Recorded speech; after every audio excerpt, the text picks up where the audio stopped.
Pertama kesannya dingin.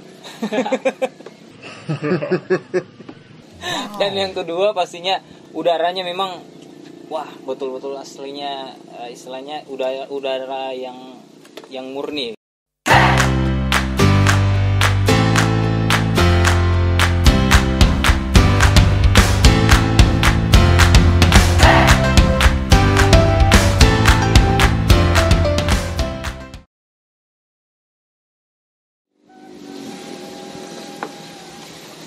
Bismillahirrahmanirrahim. Assalamualaikum warahmatullahi wabarakatuh.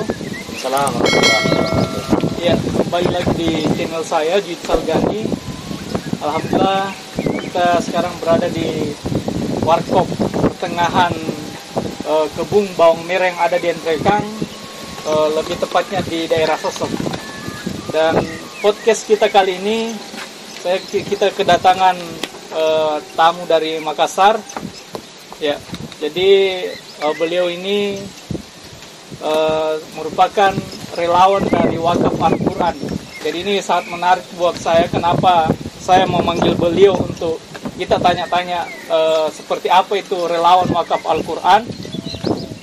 Karena saya lihat kemarin mereka, dan saya juga kemarin sudah menemani keliling-keliling di sekitar Entrekang untuk membagikan Al-Quran. Jadi luar biasa kegiatan sosial keagamaan yang mereka lakukan. Namun masih banyak yang harus saya tanyakan supaya semua teman-teman yang menonton mengetahui apa daripada relawan Wakaf Al-Quran. Ya, langsung saja ke beliau. Selamat datang saya ucapkan di Kabupaten Entrekang ini. Alhamdulillah. Saya ingin berkenalan dulu dengan saudara. Ya, langsung saja nama siapa dan dari mana asalnya? Assalamualaikum warahmatullahi wabarakatuh. Waalaikumsalam warahmatullahi. Terima kasih atas sambutannya. Nama saya Irham. Ini saya perwakilan dari tim RWA atau Relawan Wakaf Al-Quran dari Makassar atau dari Goa, berkunjung ke istilahnya surga yang tersembunyi ya ini. Ya. Saya lihat memang bagus sekali view-nya. Keren memang betul. Pertama kali masuk langsung terpesona melihat keindahan dari gunung-gunungnya, dari kebun-kebunnya, pemandangan kebunnya pastinya.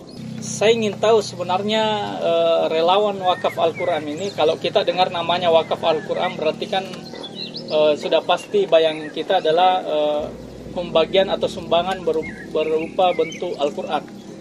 Jadi saya ingin tanya dulu, ini RWA sejak kapan dibentuk? Dan yang mempeloporinya siapa saja? Sebelumnya itu kita dari komunitas motor trail yang tinggi di Kalimantan Hutan. Ada beberapa teman-teman yang ikut juga dalam aksi itu.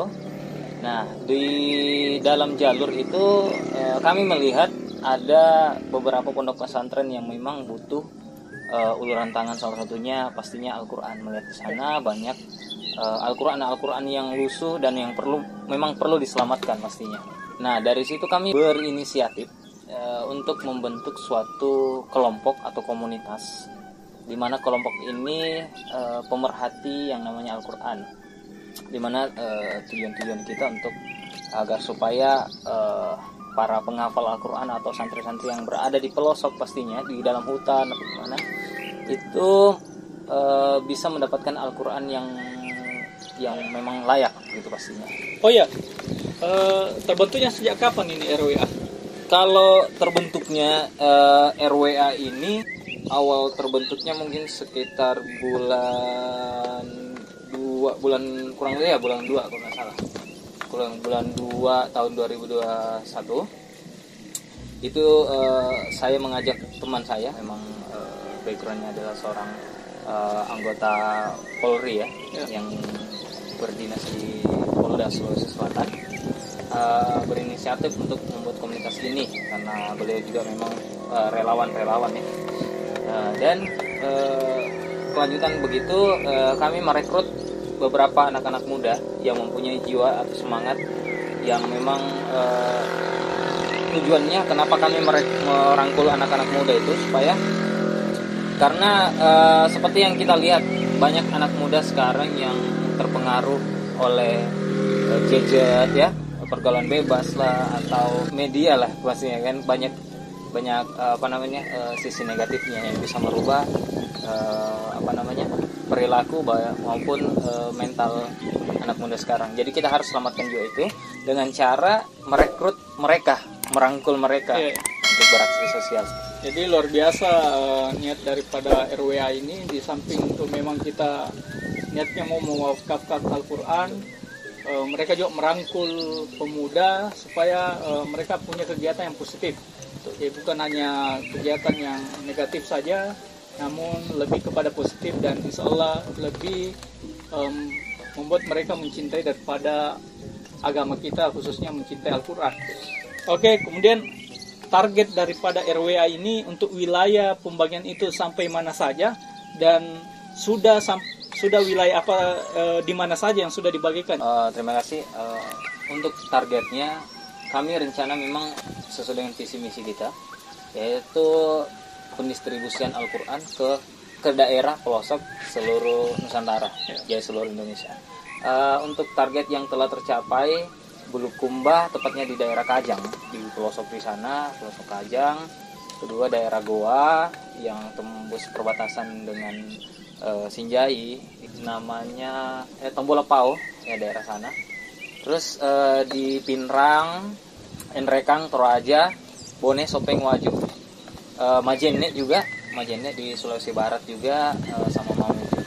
Wah, nalaya luar biasa, sudah banyak lokasi yang RWA bagikan Al-Quran, dan semoga bisa terus memberikan Al-Quran untuk wilayah-wilayah yang lain yang memang targetnya memang se-Nusantara. Tapi perlahan insya Allah mudah-mudahan bisa dicapai nanti sesuai dengan yang diharapkan. Kemudian membagikan Al-Quran ini kan bukan biaya dan dana yang sedikit. Betul.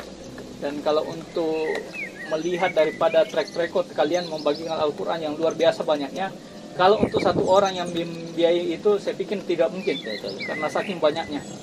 Jadi sumber daripada wakaf Al-Quran atau donaturnya itu dari mana saja, donatur dari RWA ini? Kalau untuk operasional ya, bagaimana kita bisa masuk ke daerah pada pelosok itu, tentunya yang kita pikirkan pertama itu untuk kendaraan operasional pertama itu kami juga masih sewa, kadang juga kami minjam kalau memang ada donatur yang mau sukarelawan mau pinjamkan mobilnya atau motornya dipakai untuk mengangkut Al-Quran, alhamdulillah. Dan untuk operasionalnya itu jadi donatur setiap mendonasikan harta terbaiknya atau mewakafkan hartanya untuk pembelian Al-Quran, biasanya inisiatif donatur juga sih biasanya. Kadang dia melebihkan berapa 10.000 atau kadang paling banyak itu 100.000, alhamdulillah. Kadang ada juga yang mendonasikan hanya untuk operasional saja. Nah gitu. Nah kalau memang kami tidak mendapatkan atau operasional tidak tercapai, ya kami inisiatif bagaimana caranya, yaitu dengan pertama dana pribadi biasanya, atau kami juga berdagang, Pak. Jadi teman-teman juga kami berdagang, menjual madu, seperti itu. Iya. Jadi memang pada dasarnya ketika kita mempelopori kegiatan religi, kegiatan sosial, ya, jadi kita memang sudah harus siap-siap untuk berkorban, baik itu tenaga, waktu, dan materi kita sendiri. Tidak mungkin kita adakan seperti itu kalau tidak mau berkorban. Ya, kemudian kita sudah mengenal RWA, targetnya seperti apa ke depannya. Saya ingin bertanya kepada teman-teman yang bergerak kemarin di Enrekang yang sudah keliling, itu bagaimana kesan-kesannya setelah melihat daerah Bumi Masen Rempulu ini? Kalau kesan-kesannya sih, ini saya perwakilan dari teman yang kemarin ikut mendistribusikan Al-Quran ya. Pertama kesannya dingin. Dan yang kedua pastinya udaranya memang wah betul-betul aslinya, istilahnya udara yang murni gitu. Yeah. Melihat kita berapa selama ini mencium bau-bau asap knalpot ya, seperti itu, langsung dibawa ke sini, alhamdulillah langsung mencium bau udara yang memang betul-betul segar seperti itu, ditambah dengan pemandangan yang wah keren lah pokoknya. Pokoknya teman-teman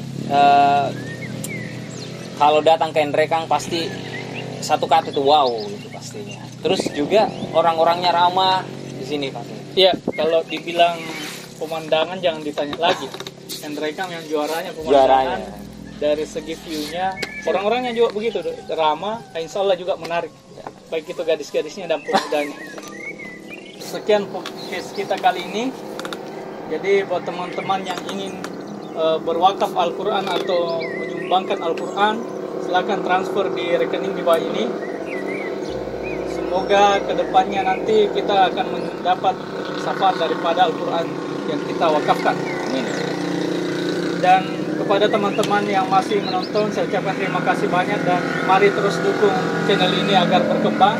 Jangan lupa subscribe, share, dan komen. Terima kasih. Dan terakhir, jangan lupa untuk berbagi. Assalamualaikum warahmatullahi wabarakatuh. Waalaikumsalam. Oke, silakan minum.